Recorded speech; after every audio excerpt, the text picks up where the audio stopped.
Okay, so in this video, we're going to look at how to solve a right triangle where you only know one angle and one of the side lengths. All right. So, if you were solving for this other angle, I think it's kind of obvious. Since they all three have to add up to 180, this would have to be 70 degrees. Oh, not 700, but here, I'll just put 70 there. Now, you can solve this either using tangent or sine or cosine. I'm going to use a sine here. So I'm going to do sine of 20 degrees. All right, sine of 20, and that's going to equal opposite over hypotenuse. All right, so that's going to equal 5. Oh, sorry. Yeah. 5 over the hypotenuse. Now, what I'm going to do here to solve for the h, I'm just going to make this a decimal here. But I think what I'm going to do first is kind of leave it as sine of 20. And I'm going to multiply through by h. All right, so multiply both sides here by h. All right, so those are going to cancel. And we're going to get h sine of 20 is equal to 5. All right, now to solve for h, we're just going to divide by the sine of 20. Sine of 20.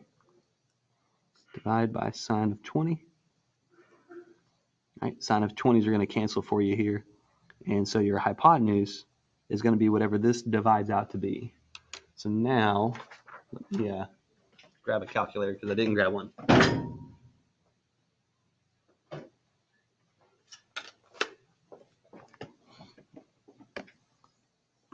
All right, so to simplify this little thing right here, first thing I need to do is make sure our calculator is in degree mode. So I'm going to press mode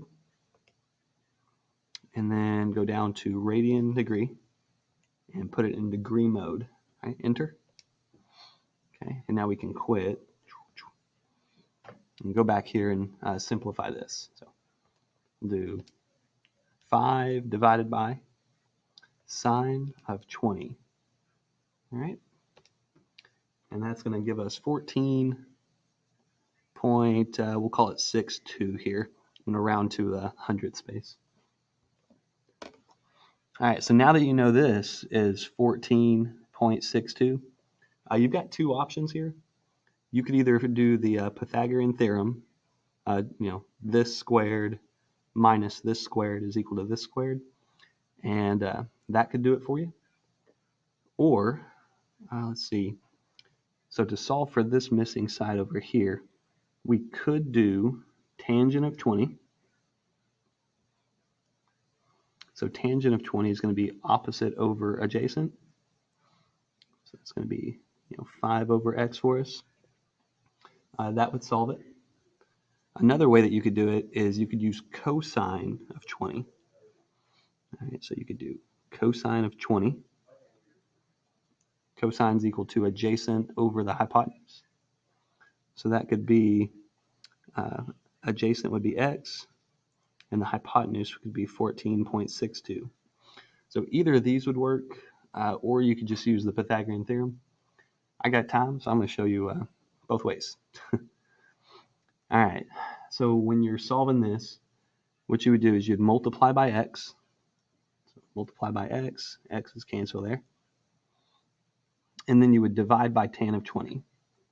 So x would equal 5 divided by tan of 20. All right, that could be your answer. I'll divide it out here in a second. Or if you were solving this equation, you could multiply through by 14.62. So if you multiply by 14.62, all right, it's going to give you x equals 14.62 cosine of 20. All right, so that could be your answer, or this could be your answer. Or you could use the Pythagorean theorem. I'll show you that they're all the same thing here. All right, so 5 divided by tan of 20. 5 divided by tan of 20. All right, That gives us 13.73.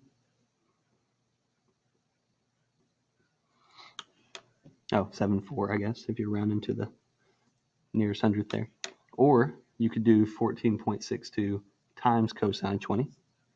14.62 times cosine of 20